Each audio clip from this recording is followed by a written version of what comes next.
புதையல் தங்கம் இருப்பதாக கூறி 4 லட்சம் ரூபாய் மோசடியில் ஈடுபட்டு பணத்துடன் ரயில்வே பாலத்தில் தப்பி ஓடிய அசாமைச் சேர்ந்த 4 பேர் கும்பல் கேரளாவில் சிக்கியுள்ளது.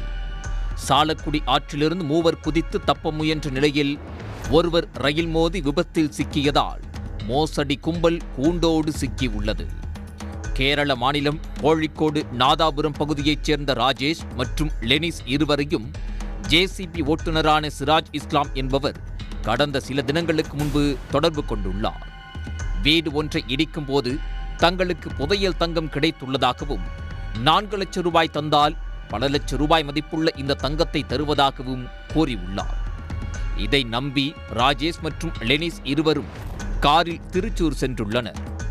அங்கு நடந்த பேச்சுவார்த்தையில் தங்கத்தை கைமாற்ற இது சரியான இடம் இல்லை என்று கூறி அங்கிருந்து சாலக்குடிக்கு அழைத்துச் சென்றுள்ளனர். அங்கு ஜேசிபி டிரைவரான முகமது சிராஜ் இஸ்லாம் அழைப்பின் பேரில் அப்துல் கலாம், குல்ஜார் ஹுசைன், முகமது முஸ்மில் ஹக் ஆகிய 3 பேரும் வந்துள்ளனர். முதலில் 4 லட்சம் ரூபாய் பணத்தை பெற்றுக் கொண்டவர்கள் தங்களிடம் இருந்த தங்கக்கட்டியை ராஜேஷ் மற்றும் லெனிஸிடம் கொடுத்துள்ளனர். அவர்கள் தங்கக்கட்டியை பெற்றுக்கொண்டு அதை பரிசோதித்து பார்க்கையில் அது தங்கம் இல்லை என்பது தெரிய வந்தது. இதனால் பணத்தை திருப்பித் தருமாறு ராஜேஷ் மற்றும் லெனிஸ் இருவரும் கேட்டுள்ளனர். பணத்தை கொடுக்காமல் 4 லட்சம் ரூபாய் பணத்தை எடுத்துக்கொண்டு 4 பேரும் ஓட்டம் பிடித்துள்ளனர்.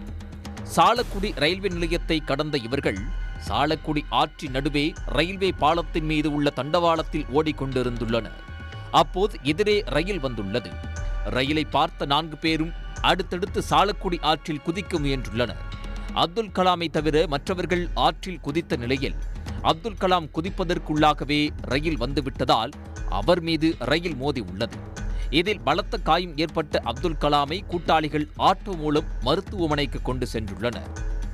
விபத்து தொடர்பாக ரயிலின் கார்டு சாலக்குடி ரயில் நிலையத்தில் புகார் அளித்துள்ளார். அதில் தண்டவாளத்தில் ஓடிவந்த ஒருவர் அடிபட்டதாகவும் 3 ஆற்றில் குதித்து விட்டதாகவும் கூறியுள்ளார். உடனடியாக தீயணைப்புத் துறையினர் சாலக்குடி ஆற்றில் தேடுதல் வேட்டையில் ஈடுபட்டிருந்தனர். அந்த நேரத்தில்தான் 4 லட்சம் ரூபாய் பறிகொடுத்த ராஜேஷ் மற்றும் லெனிஸ் போலீசில் புகார் ஒன்றை அளித்துள்ளனர். இதைத் தொடர்ந்து ரயில்வே பாலத்தில் ஓடியது யார் என்பதை தெரிந்து கொள்ள போலீசார் விசாரணையை நடத்தினர். விசாரணையில் 4 லட்சம் ரூபாய் மோசடியில் ஈடுபட்ட கும்பல்தான் பாலத்தின் மீது தப்பி ஓடும்போது ரயில் மோதி ஆற்றில் குதித்துள்ளது விசாரணையில் தெரிய வந்துள்ளது. இதைத் தொடர்ந்து சிசிடிவி கேமராக்களை ஆய்வு செய்து தீவிர விசாரணை மேற்கொண்டனர். அப்போது ஆட்டோ ஓட்டுநர் கொடுத்த தகவலின் அடிப்படையில் மருத்துவமனையில் சிகிச்சை பெற்று வந்த அப்துல் கலாமை போலீசார் கைது செய்து விசாரணை நடத்தினர். அவர் கொடுத்த தகவலின் அடிப்படையில் தப்பி ஓடிய 3 பேரையும் போலீசார் கைது செய்தனர். புதையல் தங்கம் இருப்பதாக கூறி மோசடியில் ஈடுபட்ட கும்பல் அசாம் மாநிலத்தைச் சேர்ந்தவர்கள் என்பது விசாரணையில் தெரிய வந்துள்ளது. இவர்கள் வேறு எங்கும் கைவரிசை காட்டியுள்ளார்களா என விசாரணை நடத்தினர். தொடர்ந்து அவர்களை நீதிமன்றத்தில் ஆஜர்படுத்தி சிறையில் அடைத்தனர். புதையல் தங்கம் இருப்பதாக கூறி மோசடியில் ஈடுபடும் கும்பல் தப்பி ஓட முயன்றபோது ரயில் விபத்தில் சிக்கி மாட்டிக்கொண்ட சம்பவம் கேரளாவில் பரபரப்பை ஏற்படுத்தியுள்ளது. உடனுக்குடன் செய்திகளை தெரிந்து கொள்ள சன் நியூஸ் பெல் ஐகானை கிளிக் பண்ணுங்க.